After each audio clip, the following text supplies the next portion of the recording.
लद्दाख में हाल ही में डिसएंगेजमेंट पर मकामी लोगों ने काफ़ी नाराज़गी जाहिर की है। चोसल के काउंसलर कॉन्चिंग स्टेंजन की सरबराही में मकामी रेजिडेंट्स ने मीडिया को अपने मसले बताए। फुब्रांग वैली के नंबरदार भी इस प्रेस कॉन्फ्रेंस में थे। गांव वालों का दावा है कि उनकी चराई जमीन को बफर जोन बना दिया गया है, जिससे उनके माल मवेशियों पर बहुत ज़्यादा असर पड़ा है। लेह में हुई इस प्रेस कॉन्फ्रेंस में इलाके के एक्स काउंसलर सिरिंग आंगचुक ने अपनी बात रखी और केंद्र सरकार से अपील की कि वो मकामी लोगों के मसलों पर ध्यान दे। लेकिन कल की जो डिसएंगेजमेंट में एक हैरान करने की एक हमें जो विषय जो है उसमें आया, क्योंकि फ्रिक्शन पॉइंट में PP-16 कहीं नहीं था। जो डिस्चार्ज ग्राउंड बोलते हैं, पहले वहाँ पे डॉपिंग हुआ करते हैं, वो एरिया जो है उस फ्रिक्शन पॉइंट पे नहीं था। लेकिन हमारे फौज जो है उस फ्रिक्शन पॉइंट से भी नीचे आया। उसके बारे में अभी हमारे सरपंच जी, नंबरदार जी और जितने भी लोग आए हैं वो डिटेल से बताएंगे।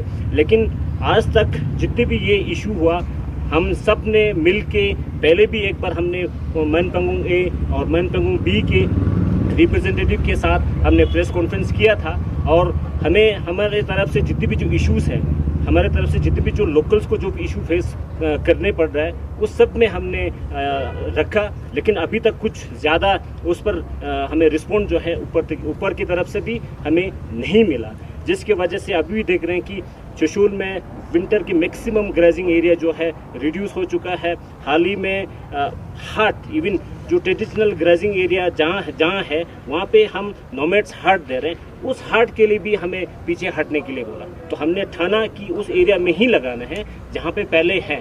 तो उस पर हम अपने स्टैंड पूरा क्लियर रखा, तब जाके वहाँ पे हाट लगा पाया। तो वो जब एक बार हाट लग जाता है, वो जो है हमारे लिए एक लैंडमार्क वो एरिया जो है बन जाता है। तो हम अपनी तरफ से जितने हो सके, जितने भी ट्रेडिशनल ग्रेजिंग एरिया है उस सब को रखने की कोशिश करते हैं। लेकिन कहीं ना कहीं आर्मी और सिविलियंस के बीच एक कम्युनिकेशन गैप है, जिसकी वजह से ये जो है देखने को मिल रहा है। और हमारे जितने भी बाशिंदे हैं वो पूरा जो है लाइफ स्टॉक पे डिपेंड है, इसी पे ही हमारे घर चलता है, यही हमारे रोजी रोटी है।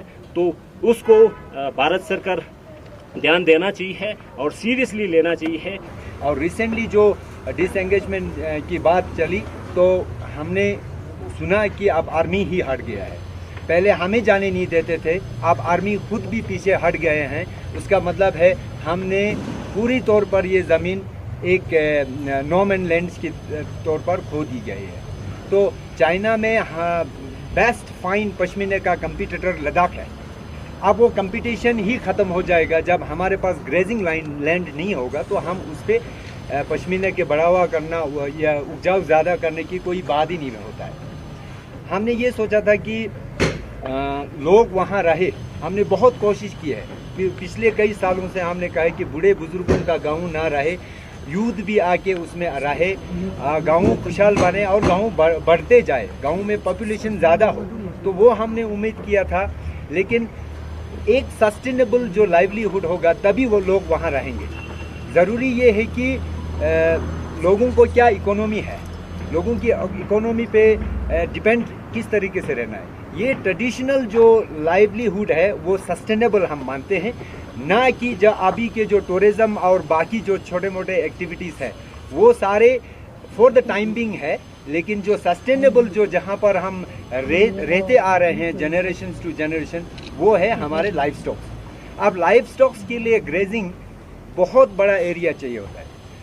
पश्मीना गोट्स दिन के 12 किलोमीटर के रेडियस में जब वो चराते हैं तब जाके उसका न्यूट्रिशन पूरा होता है। ऐसा नहीं है कि घर में बंद करके उसको स्टॉल फीडिंग किया जाए। तकरीबन 70 किलोमीटर जाने के बाद एक हॉट स्प्रिंग जगह आता है, वहाँ से 40 किलोमीटर जो कि 62 में वहाँ पे हमारा जब 62 में लड़ाई हुआ उस वक्त पोबरंग तक ही एक महिंद्रा जीप 4x4 पहुँचते थे।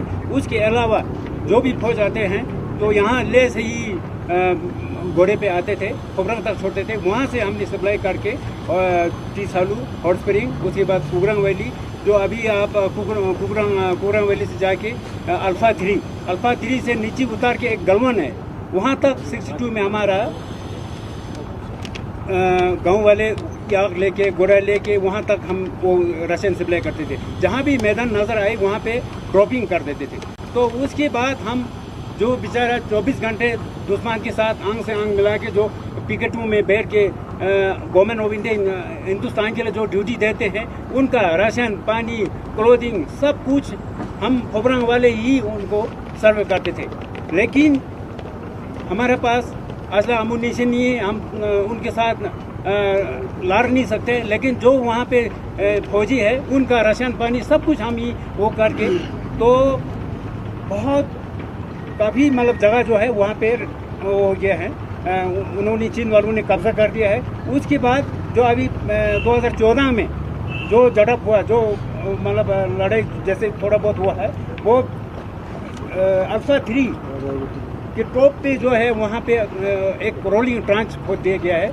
तो उससे पिछले साइड जो है चीन वाले और इस साइड हमारे हिंदुस्तान का। तो अभी जो रिसेंटली जो हुआ है, जो एक डिजर्ट गोरन कहते हैं, वहाँ तक हमारा फौज है। अभी सुनने में आया वहाँ से भी विड्रॉल हो गया। तो हमें बड़ा अफसोस होते हैं कि वो जो है हमारा पश्चिम लैंड है, वो जो है हमारा लैंड है।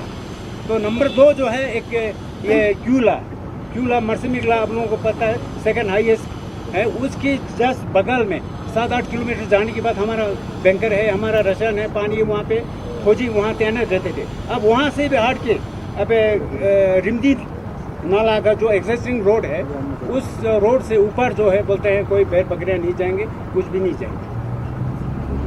मैं मन पंगू बी का सरपंच पनमंकी। मैं